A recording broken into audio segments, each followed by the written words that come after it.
Have you ever noticed this strange, almost cruel pattern? The moment you miss them the most, they disappear. The moment you finally feel ready to move on, they suddenly reappear. And when they come close again, instead of relief, you feel fear. Not excitement, not happiness, but a deep, unsettling fear you cannot fully explain. You ask yourself, why does this connection never feel stable? Why does love feel like both a magnet and a battlefield at the same time? Why does closeness hurt just as much as distance? If you are on the twin flame journey, this paradox is not a coincidence. It is not bad timing. And it is not because one of you is toxic, emotionally unavailable, or incapable of love. What you are experiencing is something far deeper, the clash of polarities. A constant dance of attraction and resistance. A push and pull dynamic that feels exhausting, confusing, and at times unbearable, yet somehow impossible to walk away from. This is the paradox that traps many twin flames in cycles of longing, separation, reunion, and collapse. And unless you understand what is really happening beneath the surface, this cycle can repeat for years, or even lifetimes.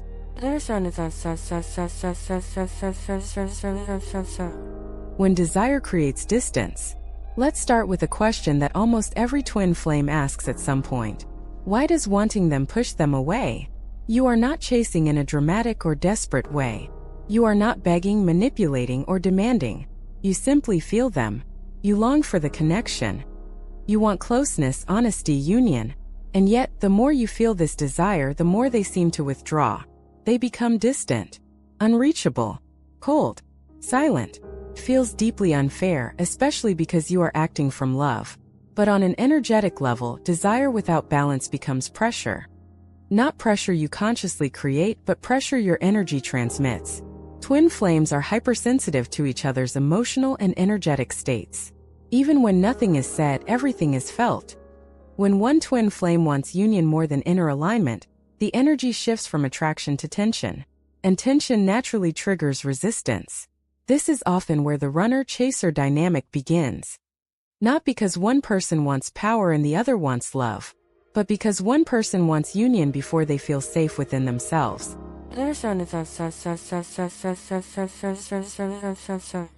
And then the roles reverse. Here is the part that confuses people even more. When the runner finally slows down, when they open up, when they come closer, suddenly you are the one who feels overwhelmed. You hesitate. You question everything.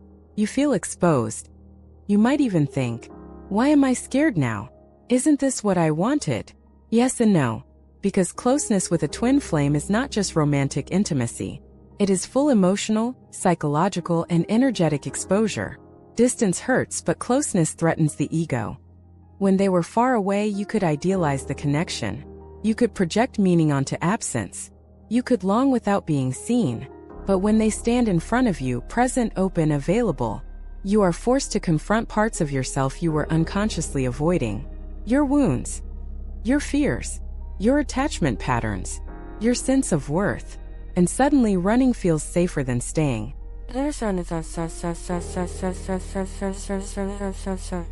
This is not a relationship problem. This is where many people make a crucial mistake. They try to solve a polarity issue with relationship strategies. They ask, how do I stop them from running? How do I make them choose me? How do I stay calm when they pull away? But twin flame dynamics are not rooted in behavior. They are rooted in energetic imbalance. You are not dealing with two people who cannot communicate properly. You are dealing with two mirrored nervous systems reacting to unresolved inner conflict. The more one side leans into desire, the more the other leans into avoidance. The more one side seeks connection, the more the other seeks space. Not because they do not care, but because closeness activates fear faster than love can stabilize it.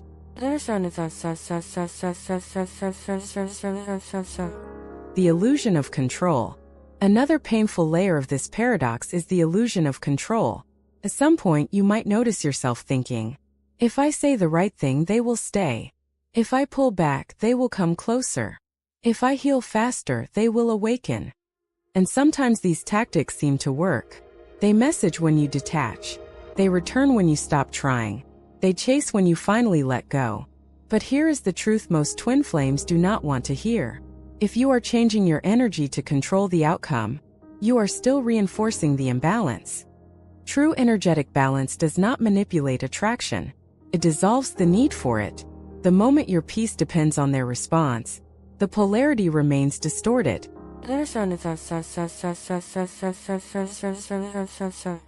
Why this connection feels so extreme? You might wonder why this does not happen in other relationships. Why twin flames feel so intense, so destabilizing, so transformative? The reason is simple and uncomfortable. Twin flames mirror each other's core wounds. Not surface-level insecurities, but the deepest fears tied to identity, abandonment, worth, and surrender. This connection does not allow emotional shortcuts. It does not tolerate half-truths, and it does not let either person hide behind roles. That is why attraction feels overwhelming, and resistance feels instinctive. You are not just falling in love with another person. You are confronting yourself.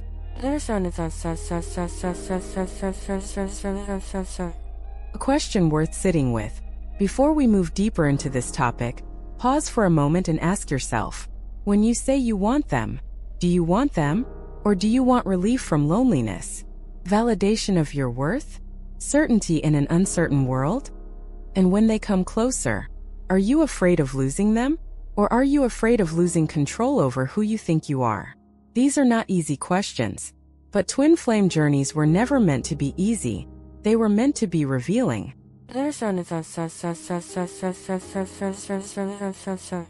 What this video will help you understand.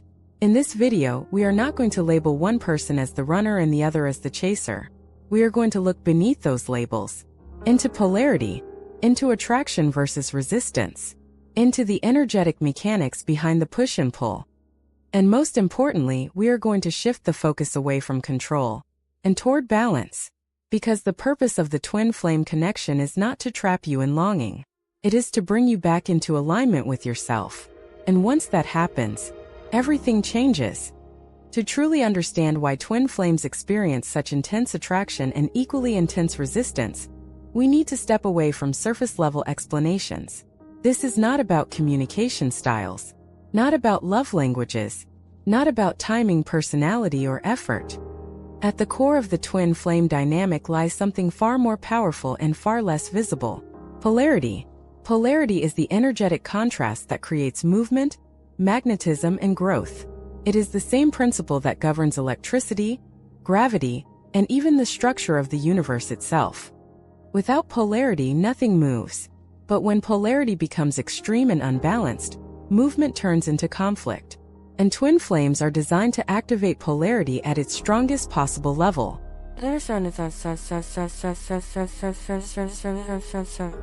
What polarity really means beyond masculine and feminine. Many people misunderstand polarity as simply masculine energy and feminine energy. While those terms are useful, they are incomplete. Polarity is not about gender. It is about direction of energy. One side expands outward. The other contracts inward. One seeks connection. The other seeks autonomy. One leads with emotion. The other leads with control. Neither is wrong. Neither is superior. But when one side dominates, imbalance forms. In twin flame connections, polarity is exaggerated because both individuals mirror each other at a soul level. This mirroring amplifies every internal conflict. What feels like chemistry is actually energetic contrast. What feels like obsession is often misaligned polarity. And what feels like rejection is frequently self-protection triggered by imbalance.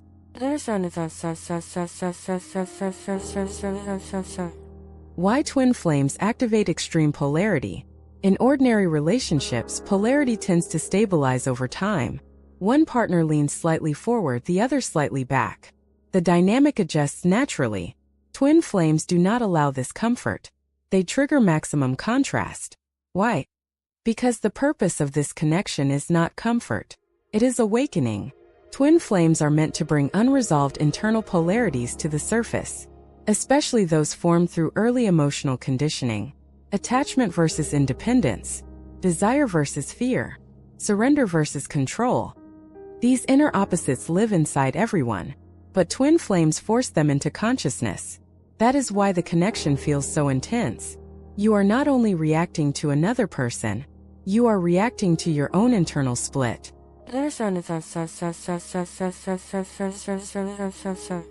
Attraction is not love, it is energy seeking balance.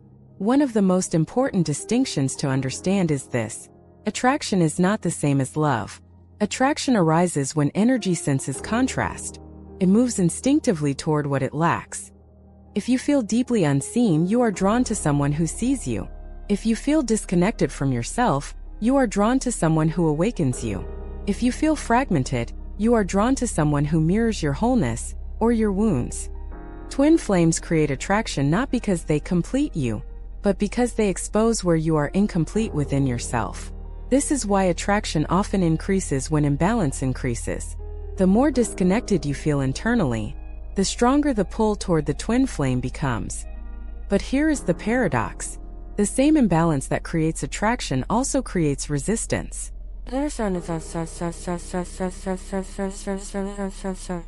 Resistance. The nervous system's response to intensity. Resistance is not rejection. It is regulation. When polarity becomes too strong, the nervous system reacts. Not consciously, instinctively. The runner does not run because they do not care. They run because their system perceives closeness as a threat to stability. Not because the other person is dangerous, but because the intensity activates unresolved fear. Fear of loss. Fear of engulfment. Fear of losing identity. Fear of emotional dependency. In contrast, the chaser often experiences distance as a threat. Fear of abandonment. Fear of invisibility. Fear of being unchosen. Both responses are rooted in survival, not intention. And both are expressions of polarity reacting to imbalance.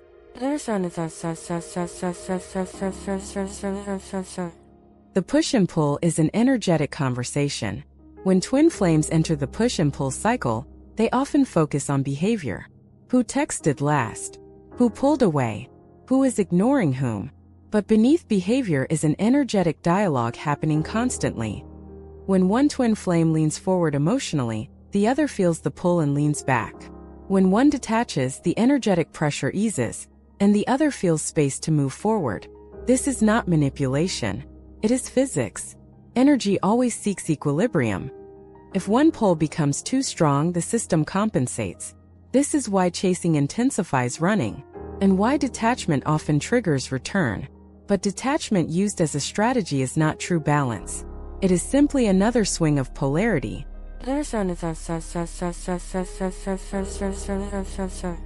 Why polarity cannot be fixed by effort. One of the most frustrating realizations on the twin flame journey is this. You cannot fix polarity by trying harder. You cannot convince someone to stop running. You cannot reason someone into emotional safety. You cannot force polarity into balance through words or logic. Because polarity does not respond to effort. It responds to inner alignment. As long as one twin flame is seeking validation, reassurance, or completion from the other, the imbalance persists. And as long as the other twin flame feels responsible for regulating that need, resistance continues. This is why so many twin flames exhaust themselves emotionally. They are trying to solve an energetic problem with mental strategies.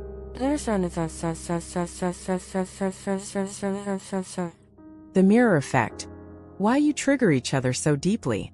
Polarity in twin flames is intensified by mirroring. When one twin flame avoids emotional depth, it reflects the other's fear of abandonment. When one twin flame clings to connection, it reflects the other's fear of loss of autonomy. Both are wounds. Both are valid. Both are incomplete expressions of self. The twin flame connection does not choose sides. It exposes both. This is why blame never resolves the dynamic, and why victim-villain narratives eventually collapse. Because at the soul level, neither person is wrong. They are simply out of balance.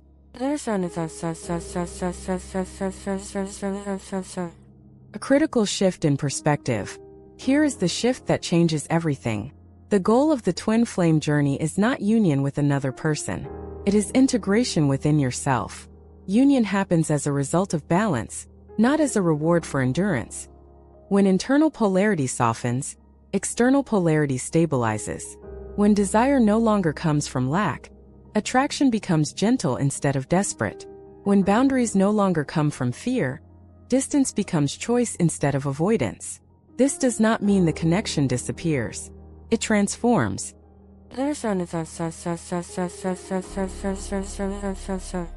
Questions to reflect on. As you sit with this concept of polarity, ask yourself, where do I lean too far forward emotionally? Where do I pull back instead of staying present? Do I seek connection to feel whole, or to share wholeness? And when I resist closeness, am I protecting my peace or my fear? These questions are not meant to judge. They are meant to reveal, because awareness is the first step toward balance.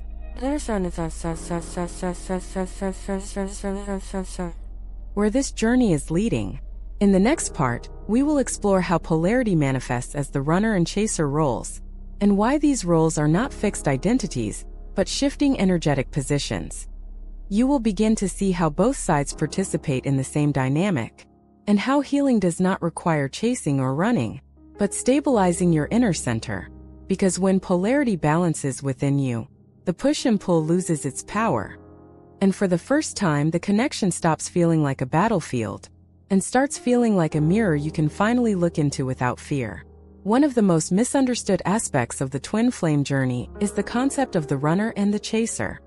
These labels are often treated as fixed roles, as if one person is the avoidant one and the other is the emotional one, as if one is spiritually asleep and the other is awakened, as if one is the villain and the other is the victim. But this interpretation misses the deeper truth. Runner and chaser are not identities, they are energetic positions, and like all energetic positions, they can and often do shift.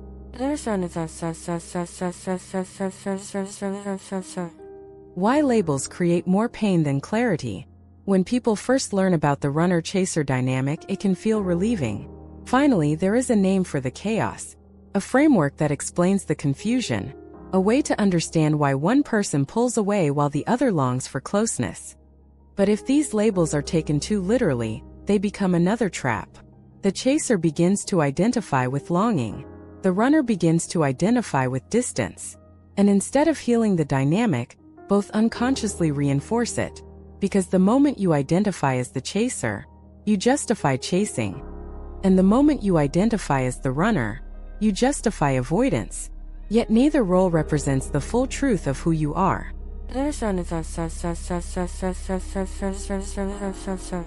What the chaser really represents energetically.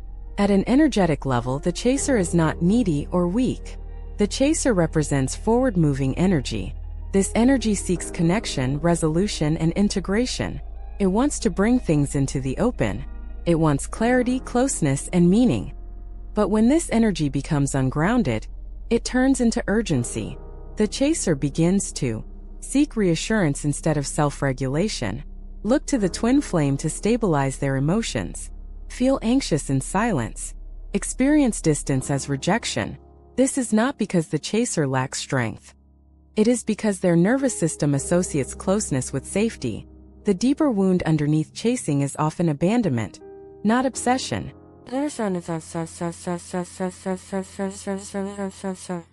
What the runner really represents energetically. The runner is often misunderstood as cold, selfish, or emotionally unavailable. But energetically, the runner represents protective contraction. This energy seeks autonomy, safety, and control. It values independence and emotional self-sufficiency. It often learned early in life that closeness equals loss. The runner pulls away not because they feel nothing, but because they feel too much too fast. Their nervous system associates closeness with overwhelm. The deeper wound underneath running is often fear of engulfment, not lack of love.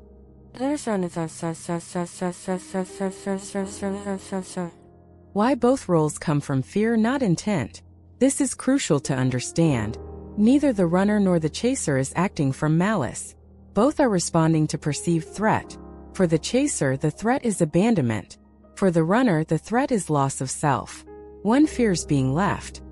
The other fears being consumed. And twin flame connections activate both fears simultaneously. That is why the dynamic feels so intense and so personal.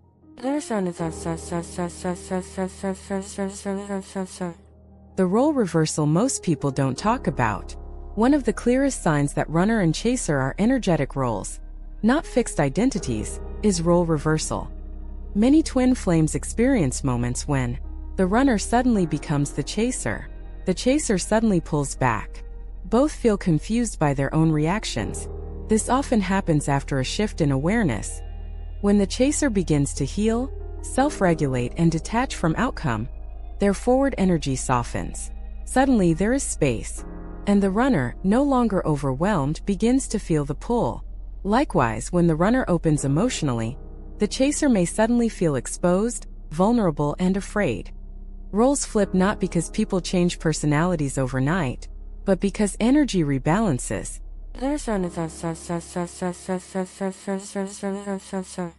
The trap of moralizing the roles. Another damaging pattern is moral judgment. The chaser is seen as more loving, more spiritual, or more committed. The runner is seen as emotionally immature, unhealed, or asleep. But this narrative creates superiority, not healing. Both roles are incomplete expressions of wholeness. The chaser must learn self-containment. The runner must learn emotional presence. Neither is ahead of the other. They are simply working on opposite sides of the same wound.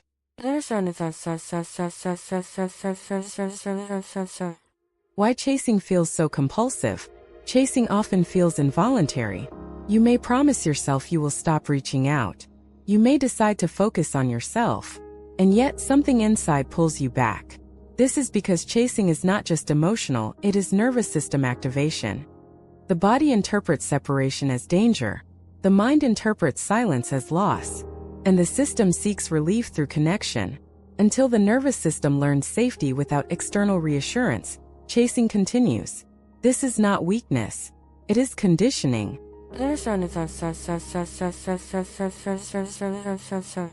Why running feels so automatic? Running is also often misunderstood. From the outside, it looks like indifference. From the inside, it feels like survival. When the runner senses emotional intensity, their system goes into self-protection, numbing, distracting, rationalizing, creating distance. They may not consciously decide to pull away. Their body decides first. Until safety is felt within closeness, running continues. The moment the dynamic begins to heal, the runner-chaser cycle does not end when the runner stops running, the chaser stops chasing, or union finally happens. It begins to heal when both stop abandoning themselves, when the chaser stops using connection to regulate worth, when the runner stops using distance to regulate fear. This is not about doing less or trying harder. It is about becoming more present with what arises. A powerful reframe. Here is a reframe that changes everything.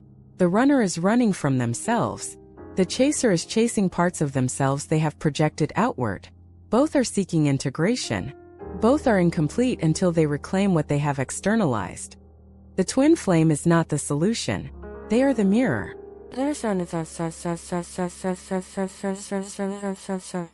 Questions for deep reflection.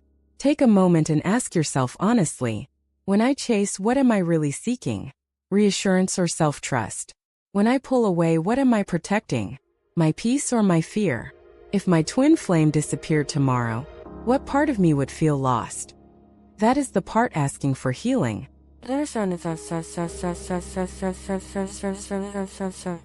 Where this leads next. In the next part, we will explore one of the most painful layers of the twin flame journey. Why when you want them they run, and when they come close you feel fear. This is where polarity, runner-chaser dynamics, and nervous system conditioning collide. And where true healing begins not through union, but through balance. This is the moment where many twin flames feel like they are losing their sanity, because nothing makes sense anymore. You tell yourself, I finally understand my feelings. I'm ready for honesty. I just want closeness. And yet, the more sincerely you want them, the further away they seem to go. Then, just when you begin to detach, when you stop expecting, when you finally start to rebuild yourself, they return, they reach out, they soften, they open the door. And instead of relief, your chest tightens. Fear rises. You hesitate. You wonder, what is wrong with me?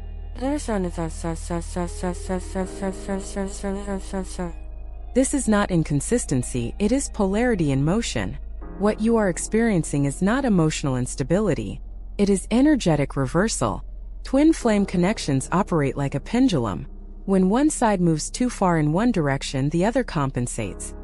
When you lean forward emotionally, wanting, hoping, reaching, the energy between you becomes charged. That charge does not feel like love to the nervous system. Feels like pressure. Even if you say nothing, even if you act calmly, even if your intentions are pure, your energy is speaking. And the other person feels it.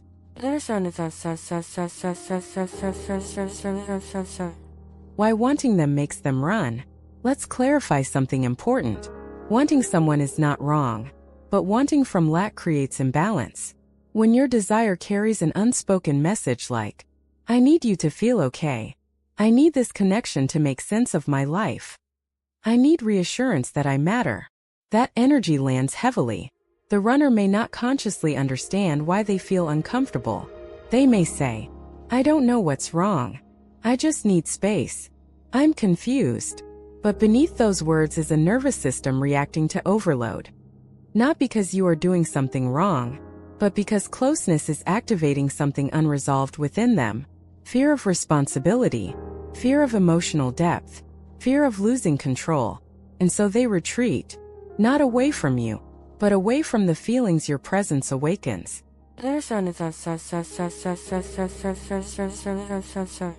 Why their distance feels so painful to you. For the chaser, distance is not neutral. It is interpreted as danger. Silence becomes abandonment. Space becomes rejection. Time becomes loss. This is not a flaw in character. It is a learned survival response. Somewhere in your history, connection equaled safety, and separation equaled threat. So when your twin flame pulls away, your system reacts. Your mind searches for meaning. Your heart looks for reassurance. Your body wants relief. And relief seems to exist in only one place, them. That is why the longing intensifies.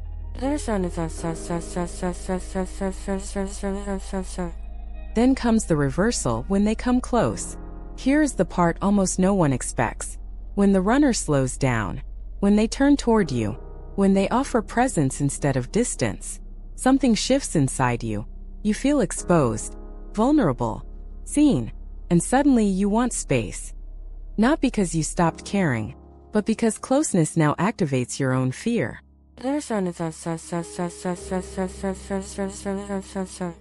What you are really afraid of. When your twin flame comes close, several fears may arise simultaneously. Fear of being fully seen without illusion, fear of disappointing them, fear of losing your independence, fear of emotional dependency, fear of surrender. Distance allowed you to love safely. Closeness demands authenticity. When they were unavailable, you could project. You could imagine. You could long without risk. But presence removes fantasy. It asks, who are you really?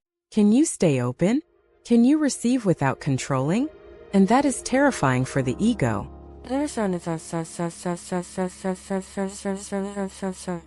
The nervous system explains what the mind cannot. This push and pull is not just emotional. It is physiological. The nervous system seeks regulation. For the chaser, distance equals danger. Closeness equals safety. For the runner, closeness equals danger. Distance equals safety. But when roles shift, both systems are challenged. Suddenly, safety is no longer where you thought it was.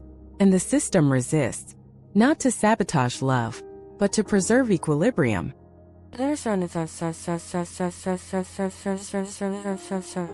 Why this dynamic feels so personal. Twin flames mirror each other's deepest attachment wounds. That is why this dynamic feels intentional, almost cruel. But it is not personal. It is precise. It targets the exact places where you learned to abandon yourself for connection, or to abandon connection to protect yourself. And it does so relentlessly, because this journey is not about romance. It is about integration.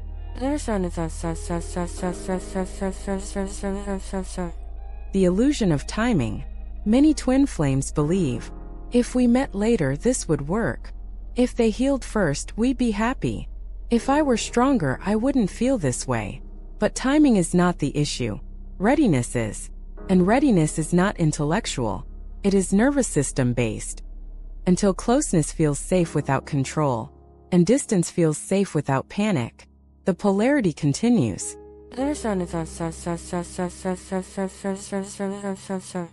What this paradox is teaching you. This paradox exists to reveal imbalance. When you want them desperately, what part of me feels incomplete right now? When you fear their closeness, what am I afraid of losing? These questions are not accusations. They are invitations. Because the twin flame does not come to complete you. They come to show you where you have not yet chosen yourself.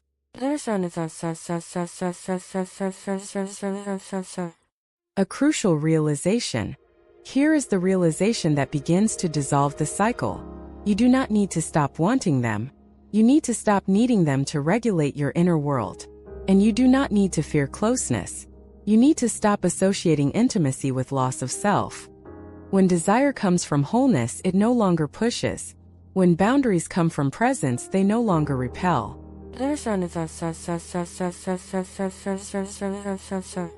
Questions to sit with.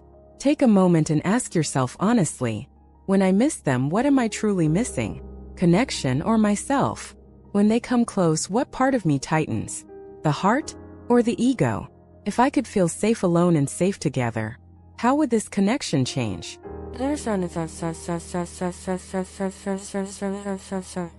Where we go next.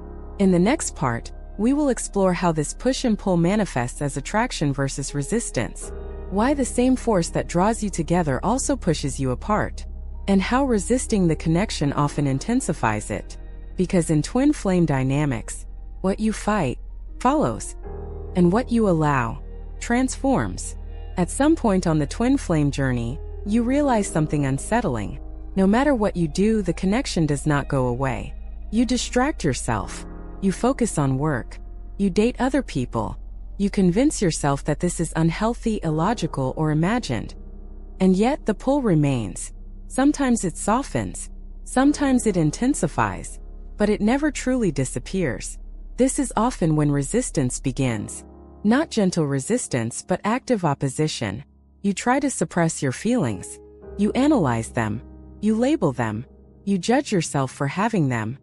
And strangely, the more you resist, the stronger the attraction becomes.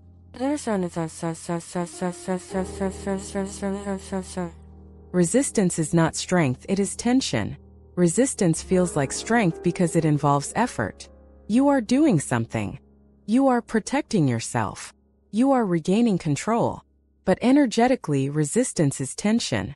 And tension feeds polarity. Attraction thrives on contrast. Resistance increases contrast. So when you fight the connection, you do not dissolve it. You charge it. This is why twin flame attraction can feel obsessive. Not because the love is unhealthy, but because the energy is constricted.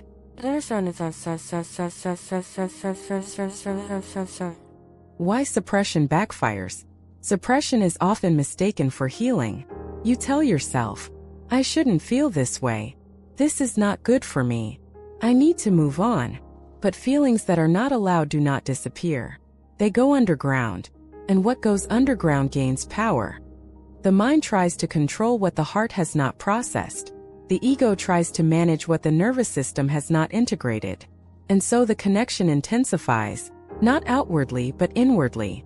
Dreams, thoughts, sudden emotional waves, physical sensations. This is not spiritual punishment. It is unexpressed energy seeking release.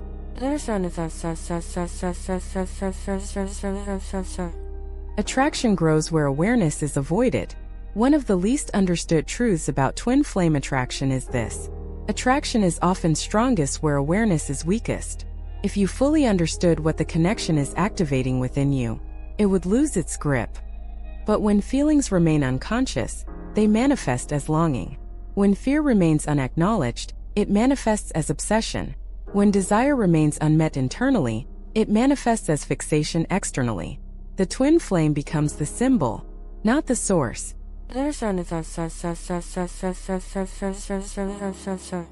Resistance often masks fear, not clarity. Many people say, "I'm resisting because I know this isn't good for me." But beneath resistance is often fear. Fear of being hurt, fear of losing control, fear of vulnerability, fear of repeating past wounds. Resistance does not ask, "What am I afraid of?" It declares, "This must stop." And in doing so, it bypasses healing.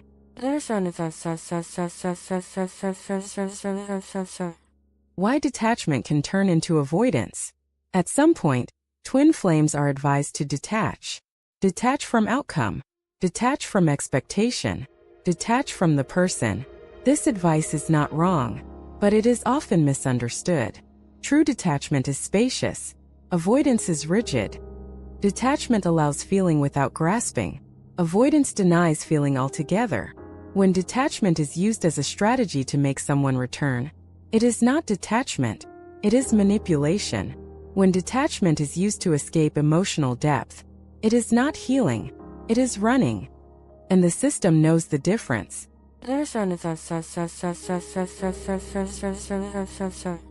The nervous system does not respond to logic. You can understand twin flame dynamics intellectually and still feel completely overwhelmed emotionally. That is because attraction and resistance live in the body. The nervous system responds to perceived safety and threat, not reasoning. If closeness once meant pain, your body will resist it. If distance once meant loss, your body will crave connection. Until these associations are softened, no amount of insight will stop the cycle.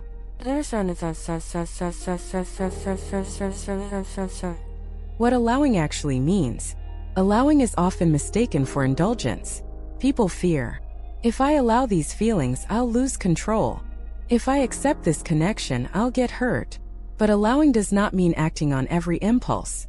It means not fighting what is already present. Allowing says, "This is what I feel right now. I don't need to judge it. I don't need to suppress it. I don't need to obey it."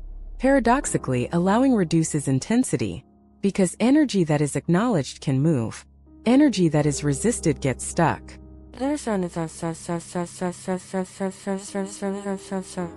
The moment attraction softens. Attraction begins to soften when it is no longer fueled by resistance. When you stop making the connection a problem, it stops demanding your attention. When you stop trying to escape your feelings, they stop chasing you. This does not mean the connection disappears. It means it changes quality, less urgent, less consuming, more grounded. And this shift happens within you, not because the other person changed.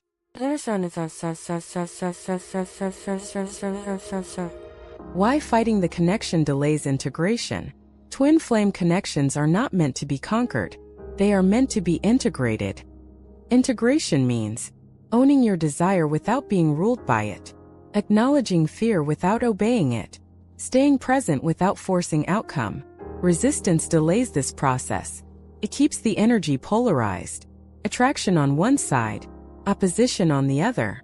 When both soften, balance emerges.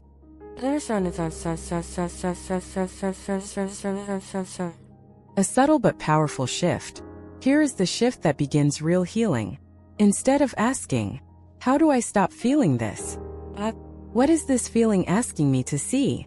Instead of saying, "This connection is ruining my peace," where have I been avoiding my own depth? This reframes attraction from a threat into a teacher.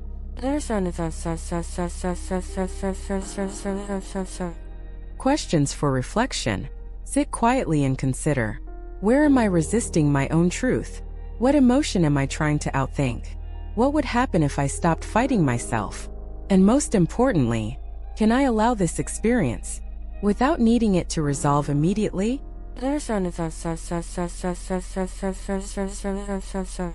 Where we go next. In the next part, we will ground all of this into lived reality. We will explore real-life examples of how attraction and resistance play out in messages, silence, reunions, separations, and emotional triggers. You will begin to see how subtle energetic shifts create visible changes, and why healing is not about fixing the relationship, but transforming your relationship with yourself. Because when resistance dissolves, attraction no longer controls you. And when attraction no longer controls you, the connection finally becomes free. Theory helps you understand the twin flame journey, but experience is what convinces you. Because when polarity shows up in real life, it doesn't announce itself as energy or dynamics. It hides inside ordinary moments. A message not sent. A reply that comes late. A sudden wave of emotion for no clear reason. A reunion that feels magical and terrifying. This is where most twin flames recognize themselves.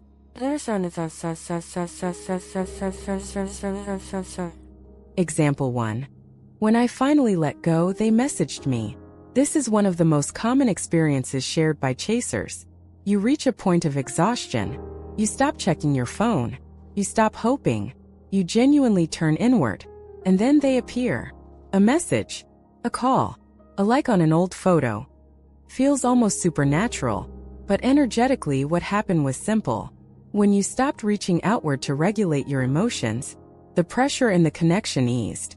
Your energy softened. The polarity relaxed. And the runner, no longer overwhelmed, felt space to move forward. This is not punishment or reward. It is balance correcting itself.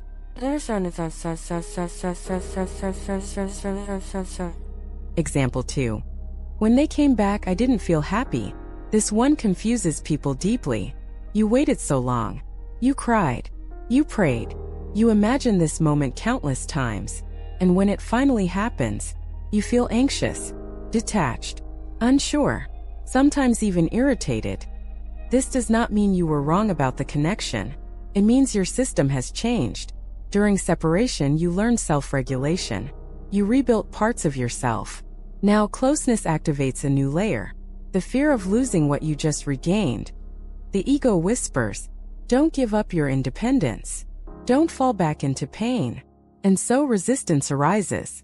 Not against them, but against vulnerability.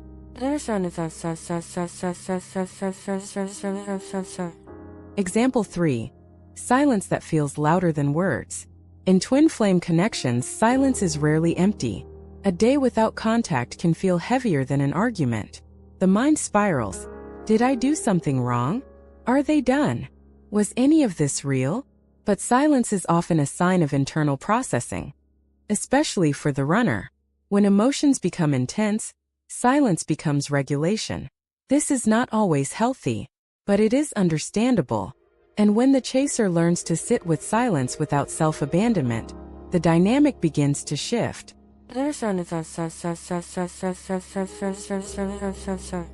Example 4.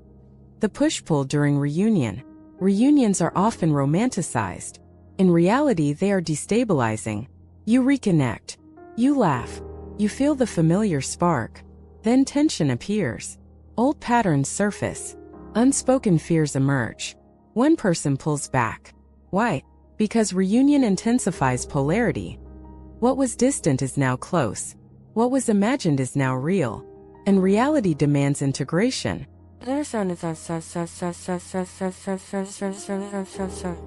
Example 5. Dating someone else and still feeling them. Many twin flames try to move on. They date kind, available people. They try to build something stable. And yet, the twin flame remains present internally. This is not disrespect to the new partner. It is unfinished inner work. The twin flame connection activates something that has not yet been integrated. Until that integration happens, substitution does not resolve the pull.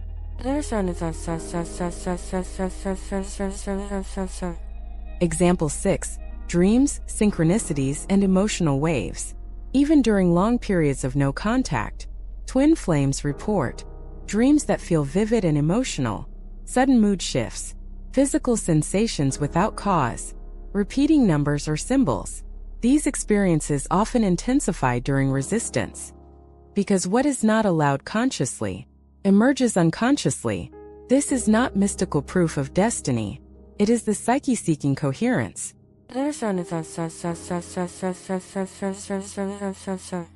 Example 7. The moment you stop blaming them, at some point something shifts. You stop asking, why are they doing this to me? And start asking, What is this showing me about myself? This moment marks real progress. Because blame keeps polarity external. Reflection brings it home. And healing begins at home.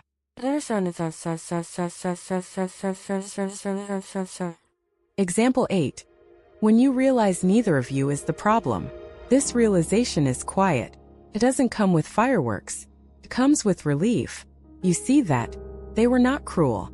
You were not weak. You were both responding to fear. Different fears, but equally human. This understanding softens the entire journey.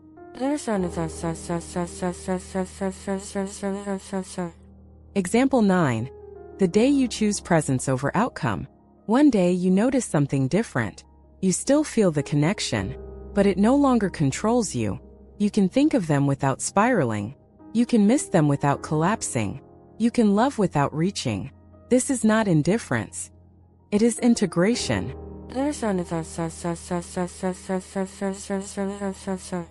Example 10. When peace becomes more important than proof. The final example is subtle. You stop needing answers. You stop analyzing signs. You stop waiting. Not because you gave up, but because you arrived. You realize the purpose was never the relationship. It was the return to yourself.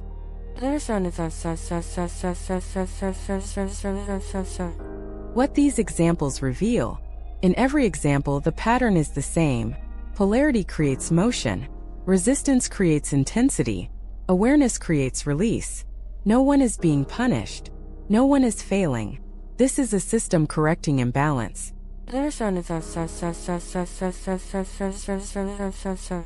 Questions to reflect on.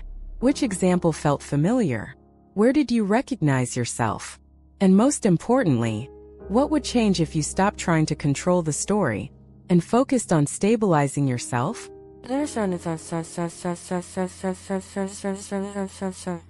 Where we go next? In the next part, we will bring everything together. We will talk about the ultimate goal of the twin flame journey, balance, not control, and how shifting your focus from them to your inner alignment changes everything, without force. At some point on the twin flame journey, a quiet realization begins to emerge. Not through pain, not through longing, but through exhaustion.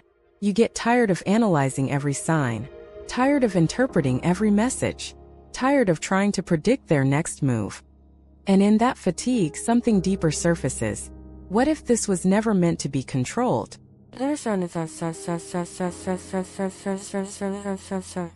Why control feels so necessary?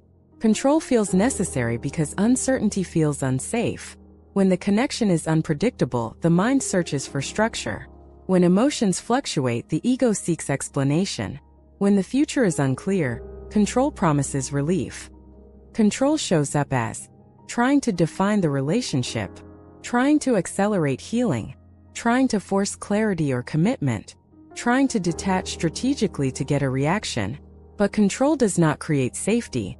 It creates tension, and tension fuels polarity.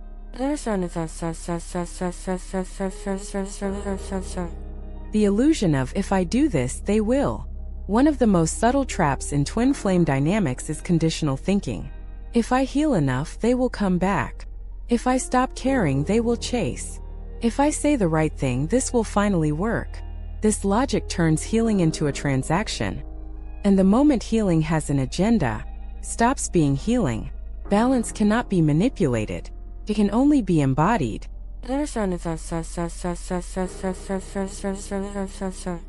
What balance actually means? Balance does not mean indifference. It does not mean emotional numbness.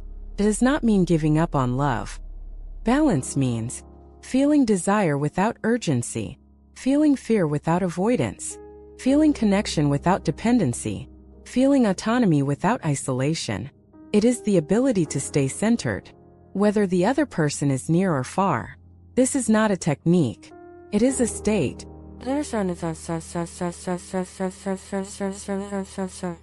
Why balance dissolves the runner-chaser dynamic? The runner-chaser dynamic exists because energy is leaning. One side leans forward for reassurance. The other leans back for safety. Balance happens when both stop leaning. When you stop reaching outward to complete yourself, The pressure dissolves. When you stop pulling away to protect yourself, presence becomes possible. The dynamic does not end because someone wins. It ends because the system no longer needs to compensate.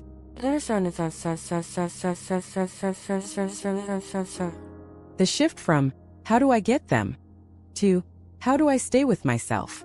This shift is subtle but radical. You stop asking, how do I make this work? And start asking, how do I stay grounded while feeling this?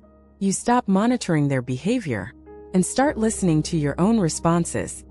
You stop abandoning yourself for connection, or abandoning connection for safety, and this is where real freedom begins.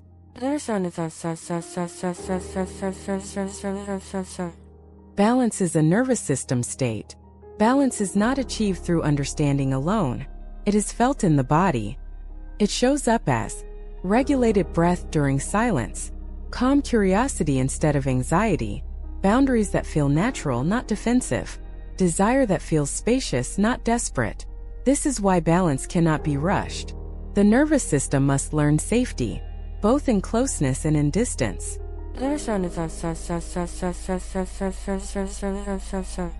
Why union is a byproduct, not a goal. Many twin flames fixate on union, physical union, emotional union, spiritual union, but union that happens before balance creates new cycles of separation, because unbalanced energy cannot sustain closeness. True union emerges naturally when two balanced systems meet, not because they need each other, but because they choose each other. And sometimes union is internal first, before it becomes external.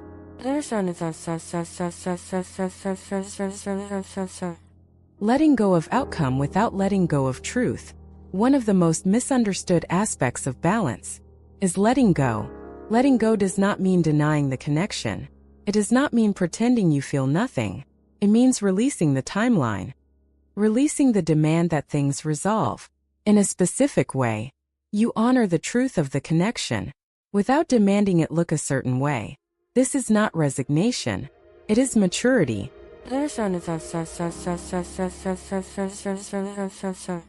When control softens, something unexpected happens. When you stop trying to control the connection, it begins to communicate differently, not necessarily through messages or meetings, but through clarity. You feel less confused, less reactive, less consumed. The connection no longer defines your worth. It no longer dictates your peace. And paradoxically, this is often when external shifts occur, but by then, they matter less.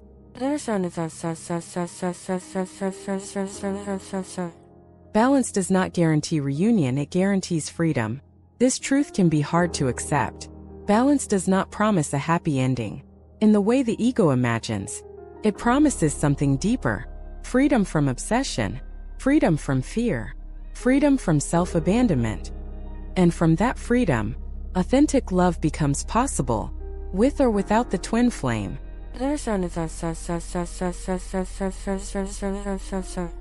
Questions to anchor this shift. Ask yourself, who am I when I am not chasing or running? What remains when I stop trying to fix this? Can I allow this connection to exist without making it the center of my life?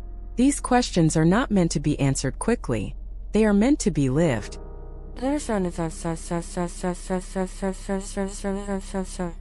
The heart of the journey. At its core, the twin flame journey is not romantic. It is initiatory. It initiates you into self-trust, into emotional maturity, into energetic sovereignty, takes away every illusion of control, so that balance can emerge. And balance is not the absence of feeling. It is the presence of self.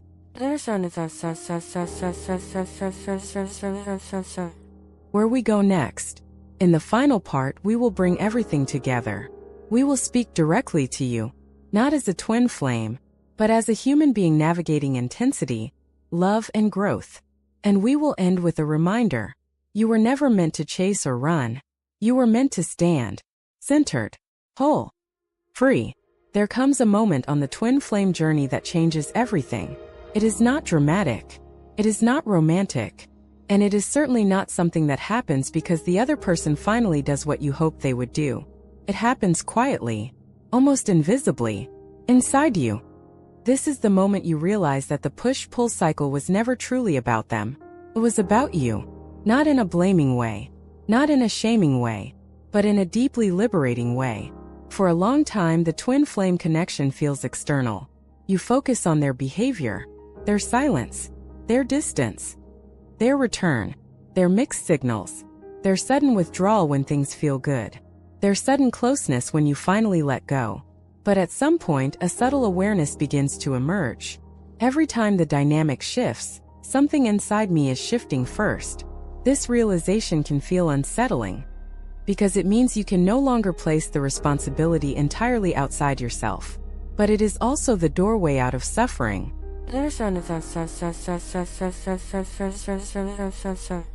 The push-pull is a mirror, not a punishment. One of the most misunderstood aspects of the twin flame journey is the belief that the universe is testing you through pain. But the push-pull dynamic is not a test. It is a mirror that reflects your relationship with closeness, your relationship with abandonment, your relationship with control, your relationship with surrender, your relationship with self-worth. When you chase, it is not because you are weak. It is because closeness activates a deep longing to feel chosen, safe, and complete. When you run, it is not because you are cold or incapable of love. It is because intimacy threatens the identity you built to survive earlier wounds. Runner and chaser are not two different people. They are two survival responses within the same energetic field. And often they both exist within you.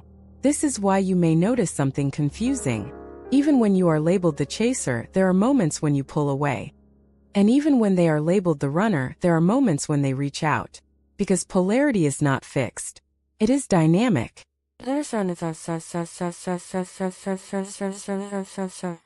Attraction and resistance are born from the same fear.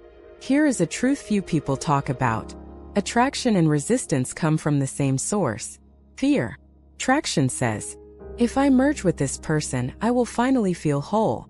Resistance says, if I merge with this person, I will lose myself. Both are reactions. Neither is freedom. The twin flame bond amplifies this paradox because it touches the deepest layers of your subconscious. Layers formed long before this person existed. When they come closer, your nervous system does not ask, is this love safe? It asks, what happened the last time I let someone this close? And the body remembers before the mind does. This is why logic fails on this journey. You know you want them. You know the connection is real. And yet, when intimacy arrives, your body reacts with anxiety, fear, or the urge to escape. The push-pull is not emotional immaturity. It is unhealed survival intelligence.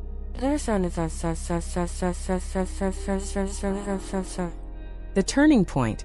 Observing instead of reacting. Part 8 of the journey is not about doing more. It is about seeing more clearly. This is where you stop asking, why are they doing this to me? And begin asking, what is being activated inside me right now? Instead of chasing when they pull away, you pause. Instead of panicking when they get close, you breathe. Instead of analyzing every message, you listen to your body. This shift from reaction to observation is subtle but powerful. You start noticing patterns like, when I feel abandoned, I overextend. When I feel desired, I self-sabotage. When things are uncertain, I obsess. When things feel stable, I feel restless. And slowly, compassion replaces self-judgment. You realize, I'm not broken. I'm responding exactly how I learned to survive. This awareness alone begins to change the energetic field. Because energy does not respond to effort. It responds to consciousness.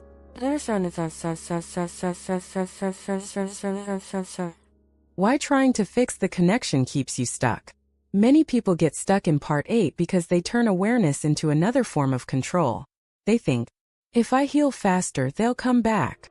If I detach properly, they'll chase me. If I become more spiritual, the union will happen. But this is still resistance, just disguised as growth. True balance does not come from managing outcomes. It comes from releasing the need for outcomes. When you try to fix the connection, you are still saying, this person holds the key to my peace. And as long as that belief exists, the polarity must continue. Because the soul's goal is not union. It is sovereignty. The twin flame journey does not exist to give you someone. It exists to return you to yourself.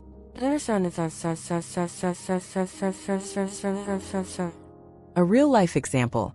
When the cycle finally slows down, consider this real-life experience, shared by many who reach this stage. After years of longing, chasing, withdrawing, and waiting, something unexpected happens. Not a message, not a reunion, not a confession, but exhaustion. Not tired of the person, tired of the inner war. One day, instead of checking their social media, you sit with the ache.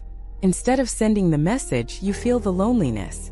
Instead of running when they show interest, you stay present with your fear. And nothing collapses. The world doesn't end.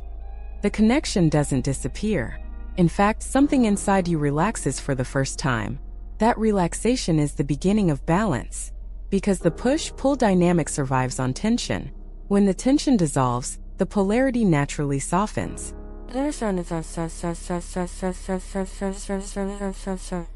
The question that changes everything. Here is the question that defines Part 8. Who am I when I stop trying to make this connection mean something about my worth? Sit with that. If they never choose you, who are you? If they come closer, who are you? If they leave forever, who are you? The twin flame journey demands an identity that is not dependent on another person's behavior. This is not detachment from love. It is detachment from illusion. And paradoxically, this is the point where many people notice something surprising. The dynamic changes without effort. Not always into physical union, but into peace, clarity, self-trust.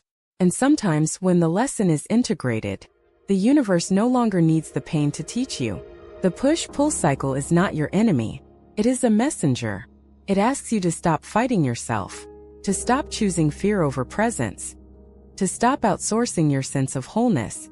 Balance is not achieved by holding tighter, nor by running farther.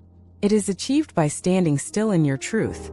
And from that place, whatever is meant to align with you will, not because you chased it, not because you resisted it, but because you finally stopped pulling against yourself. There is a phase on the twin flame journey that feels almost unreal when it arrives. After years of longing, confusion, emotional highs and lows, sudden silence, unexpected returns, and endless inner questioning, something begins to shift. Not outwardly, not dramatically, but fundamentally. This is the stage where polarity starts to reverse. And for many, it feels disorienting at first because the rules that once governed the connection no longer apply.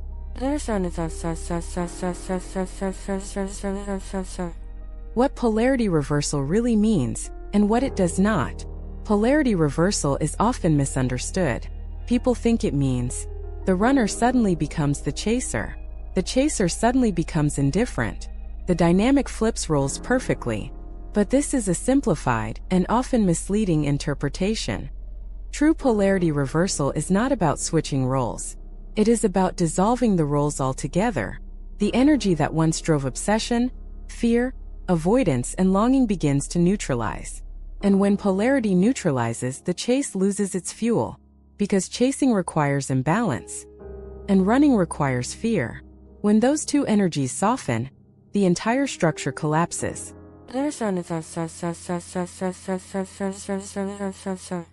The first sign. You stop needing a reaction.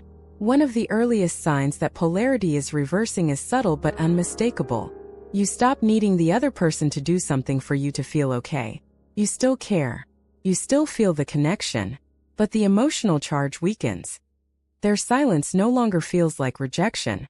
Their presence no longer feels like salvation. You notice yourself thinking, I don't need to chase this moment. I don't need to prove my value. I don't need clarity right now. This is not emotional numbness. It is emotional regulation. For the first time, your nervous system is not hijacked by the connection. And this alone changes everything.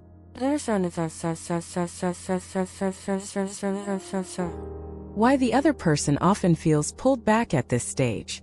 Many people notice a strange phenomenon during Part 9. Just as they stop chasing, the other person begins to feel closer. Messages appear unexpectedly. Interest resurfaces.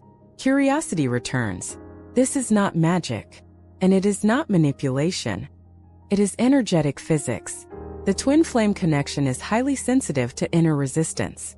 When you stop pulling against yourself, when you stop forcing outcomes, the field relaxes. And a relaxed field invites movement. But here is the critical difference. You no longer respond from hunger. You respond from choice. And sometimes you realize something shocking. You no longer want what you once begged for.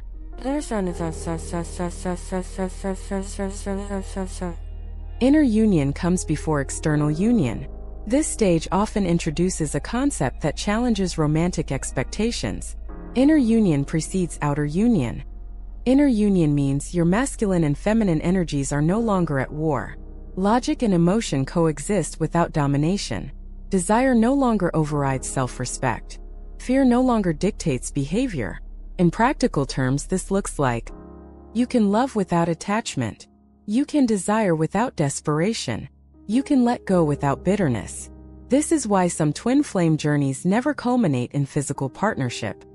Not because the connection was false, but because its purpose was fulfilled internally. And paradoxically, this is also why some reunions only happen after you no longer need them.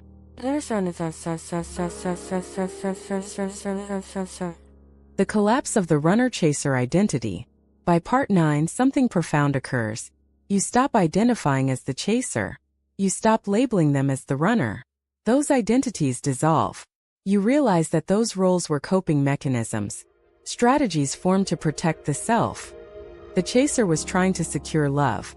The runner was trying to preserve autonomy. But when self-worth stabilizes, neither strategy is necessary. You no longer ask, "Why are they running? Why do I care so much?" Instead you ask, "What feels aligned for me now?" This question alone marks the end of the chase.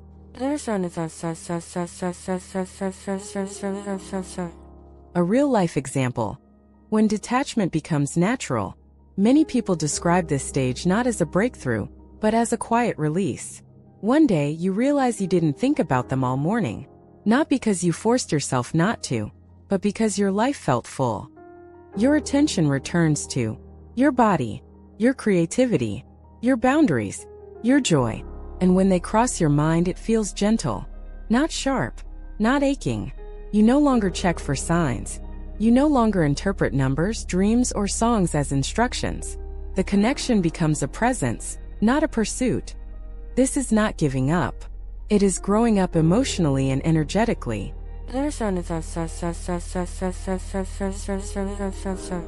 Why some twin flames reunite at this stage, and others don't. This is one of the hardest truths to accept. Balance does not guarantee reunion. It guarantees freedom. If reunion happens at this stage, it is because both individuals have integrated polarity. Neither needs the other to complete themselves. The connection can exist without triggering survival wounds. But if reunion does not happen, something else does. Peace. And peace is not a consolation prize. It is the goal. The soul does not measure success by relationships. It measures success by alignment. The final illusion. Believing love requires struggle. Part 9 dismantles one final illusion. That intensity equals truth. The twin flame journey often conditions people to believe that love must hurt, destabilize, or consume. But polarity reversal teaches you something radical. Love does not need tension to exist. What required struggle was not love. It was imbalance. And when imbalance heals, what remains is clarity. Sometimes that clarity leads to shared life paths. Sometimes it leads to separate journeys with mutual respect. Both are valid. Both are complete. The question that signals completion. Here is the question that defines Part 9. If nothing changes externally, am I still whole? When the answer becomes yes, not intellectually but somatically, you have exited the cycle. You are no longer waiting, no longer chasing, no longer resisting. You are present. And presence is the end of polarity. Polarity reversal is not a victory over the other person. It is a reconciliation within yourself. You stop splitting your energy between longing and fear. You stop outsourcing your sense of completeness. You stop confusing intensity with destiny. And from that grounded place, life opens in unexpected ways. New relationships may appear. Old ones may return transformed. Or solitude may become sacred. Whatever unfolds, it arises from choice, not compulsion. And that is the true mark of completion on the twin flame path. After all the longing, all the chasing, all the running, all the fear, and all the desire, you arrive here. The place that has been quietly waiting for you all along. The place where the connection is no longer a tug-of-war between attraction and resistance. The place where the push-pull no longer dictates your peace. The place where you realize the journey was never about them. It was about you. This is the culmination of the twin flame path. The point where everything you endured, everything you resisted, and everything you wished for condenses into a single truth. Freedom comes from balance, not control.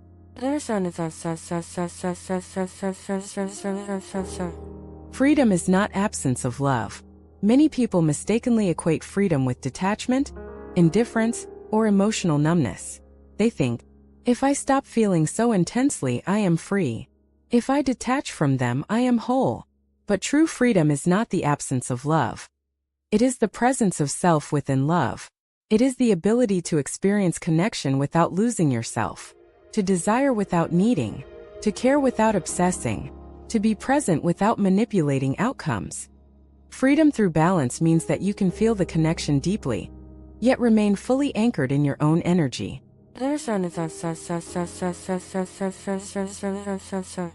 The moment you stop chasing, you begin living. At this stage, something remarkable happens. You notice that your thoughts no longer spiral. Your emotions no longer hijack your nervous system. You respond from awareness, not reaction. You stop asking questions like, why did they do this? When will they come back? What does it mean if they don't reply? Instead, you ask, how do I stay present right now? What feels aligned for me in this moment? How can I honor both my desire and my boundaries? And the shift is subtle but profound. The universe begins to respond differently. Not because you are forcing a result, but because you are no longer caught in the energy of imbalance. The connection itself changes. Polarity softens. Tension dissolves. And if reunion is meant to happen, it will happen naturally, without effort, without control, without manipulation.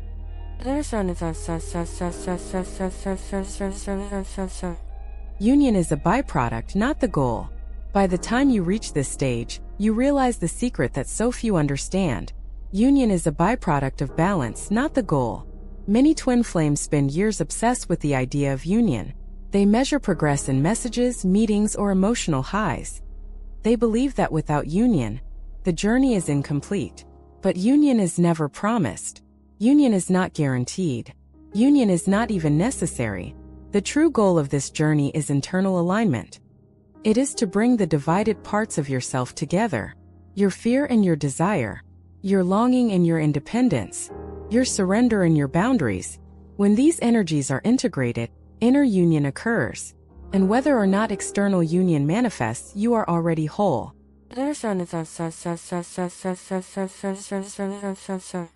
Letting go without losing. This stage also teaches the most important paradox of all. Letting go does not mean losing. Letting go does not mean abandoning love. It means releasing the need for the connection to behave in a certain way. It means acknowledging your feelings without letting them control your peace. When you truly let go, you create space. Space for clarity. Space for alignment. Space for energy to flow naturally. And this is where the magic of the twin flame journey begins to feel effortless. Not because you manipulate the connection. Not because you chase or resist. But because you embody your own wholeness.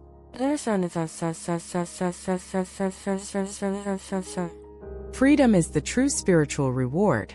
While many come to twin flame connections seeking love, companionship, or spiritual awakening, the ultimate reward is something more subtle and powerful. Freedom. Freedom to feel. Freedom to love. Freedom to be present. Freedom to experience the connection without fear, without obsession, and without losing yourself.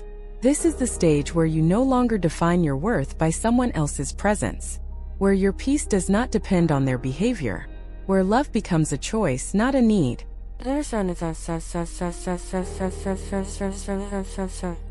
Real-life manifestations of this freedom. People who reach this stage often notice changes in how they engage with the world. 1. Emotional sovereignty. You feel your emotions fully, but you are not ruled by them. Anger, desire, fear, they exist, but you navigate them with awareness. 2.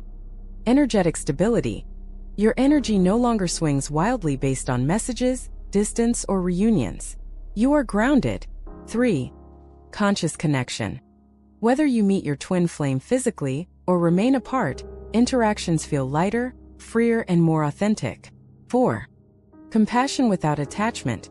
You can care deeply without clinging. You can love without needing reciprocity. 5.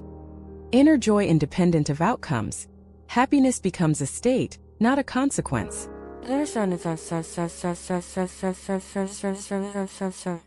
You are the anchor. The essence of the twin flame journey is this. You are not chasing them. They are not chasing you.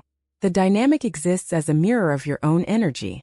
When you anchor yourself emotionally, energetically, spiritually, the chase dissolves. Polarity softens. Freedom emerges. You are no longer the chaser or the runner. You are simply yourself, fully present. And from this presence, life flows naturally, effortlessly, and authentically. The twin flame journey is not a test, a punishment, or a puzzle to solve. It is a mirror that reflects your deepest truths. It is a teacher that demands you confront your fears and reclaim your wholeness. It is a path that shows you that love is not something to be won, captured, or controlled. It is something to be embodied. When you understand this, the cycle of chasing and running ends. Your energy stabilizes. Your heart opens. Your life becomes a reflection of balance, freedom, and conscious love. If this message resonates with you, take a moment right now to ground yourself. Breathe deeply. Acknowledge your feelings without judgment. Affirm, I am whole. I am present. I am free. And if you are on the twin flame journey, share this with someone who needs to hear it. Comment below about your experience with polarity, attraction, and inner freedom. Let's create a space where understanding and conscious love can grow together. Remember, the twin flame connection is not about finding them. It's about finding yourself. When you do, everything else follows in its own perfect timing.